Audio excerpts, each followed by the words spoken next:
Munnuru Kapu corporation ప్రకటన పట్ల హర్షం వ్యక్తం చేసిన తెలంగాణ రాష్ట్ర మేడ్చల్ మల్కాజిగిరి జిల్లా మున్నూరు కాపు సంఘం.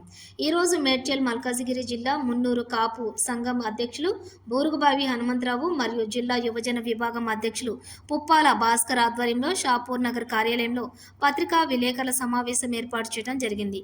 మున్నూరు కాపు కార్పొరేషన్ ప్రకటన పట్ల తెలంగాణ రాష్ట్ర ముఖ్యమంత్రి యనమల రేవంత్ రెడ్డికి, బీసీ శాఖ మంత్రివర్యులు పొన్నం ప్రభాకర్ గౌడ్కి, ఐటీ శాఖ మంత్రివర్యులు దుద్దేళ్ల శ్రీధర్ బాబుకి, వేములవాడ శాసనసభ్యులు ప్రభుత్వ విప్ ఆది శ్రీనివాస్కి, కొండ సురేఖ మురళీ పటేల్కి మరియు రాష్ట్ర సహచర మంత్రివర్యులు అందరికీ తెలంగాణ రాష్ట్ర మున్నూరు కాపు కుల బాంధవులు అందరి తరపున హృదయపూర్వక కృతజ్ఞాభినందనలు తెలియజేశారు.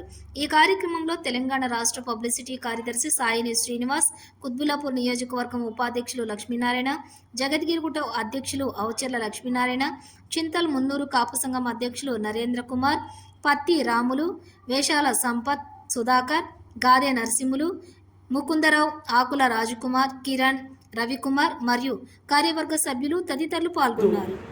మున్నూరు కాపులందరూ కూడా ఏకతాటిపై రావాలి. మనందరం కూడా కంకణబద్దులైతే ఈరోజు ఏర్పాటు చేసుకుంటాం, ఫైనాన్స్ కార్పొరేషన్ ఏర్పాటు చేసుకుంటాం.